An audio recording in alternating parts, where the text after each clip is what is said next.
Sedaj pa prosim bi za oceno domačega stratega Stevana Mojsilovića, prvi remi na domačem igrišču v letošnji sezoni. Je prvi? Doma. Doma, da.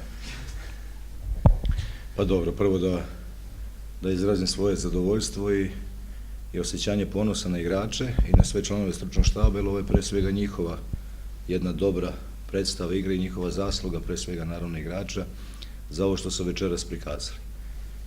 Drago mi je zbog njih što smo igrali nerešeno. Krivo mi je zbog njih što nismo pobedili, a mislim da smo bili bolji i da smo trebali da pobedimo po prikazanom na terenu.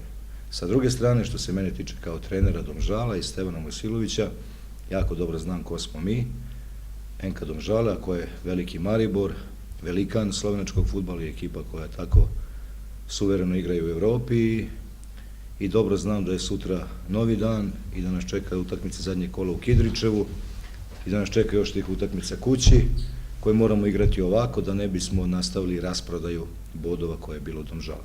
Ja se tim stvarima bavim, ne zanosim se, lepo je večeras biti šef stručnog štaba Domžala, ali mnogo okolnosti je išlo nama na ruku i od terena i naravno oni su neko ko ne može da bude tako motivisan, ali da se mi bavimo sobom kao i uvek i svaka čast igračima. Večera su odigrali kao niko u ovoj slovenačkoj ligi do sada, koliko pratim, presing od prvog do zadnjeg sekunda, maltene smo igrali 1 na 1 po celom terenu, to ste mogli da vidite i to je bila ta osnovna taktika gde smo mi njih fudbalski nadigrali večeras. Večeras smo dobili 14. strelca od naših 22 golova, Jaka ih beše je 14. strelac u ovoj ligi, to je možda kvalitet, ali opet fale nam golovi. Ako ovakav pristup mora bude na svakoj utakmici u Domžalama, jer smatram da je večerašnjom utakmicom završena ova jesenja rasprodaja bodova i dosta smo bili dobri domaćini, dođu nam gosti i mi im napunimo autobus, malo se tu izigramo, napunimo autobus bodova i kažemo srećno vam bilo. Ovakav prilaz, onda mi nemamo šta da brinemo da li ćemo biti u Evropi, da bit ćemo drugi ili treći kad bi ovako igrali. Tako Jaka je to zaslužio, to je jedan divan momak, ja uvek pričam o timskoj pobedi, Jaka ne bi ništa mogao sam da uradi i da ovi nazad nisu i tako dalje, ali zaslužuje da ga posebno spomenemo, jer jako dobro radi, na trenzima radi jako bolje, na trenzima liči na ovog Jako iz drugog polovremena, ali je mnogo bolje igrao i rekao sam i na polovremenu da iskoristi priliku i to tako ide u karijeri.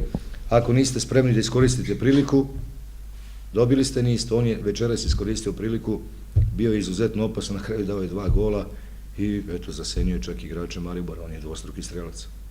Svaka čast, tako se koristi prilika.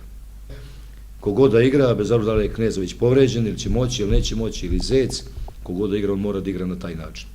I onda možemo i da izgubimo, ali kažemo svaka čast, momci, vi ste dali sve od sebe, ovo je igra koja nekad udari u stativu, nama za sad udara u stativu ne ulazi, negde to nismo još sve zaslužili, da je ona Slobina ušla iz stative prva, onda bismo dobili utakmicu. Ovako smo se vraćali i to je opet ona psihološka snaga ovih momaka koji imaju mnogo prostora za napredak, pre svega na polju tehnike, to smo pričali, ali i svega ostalog, eto.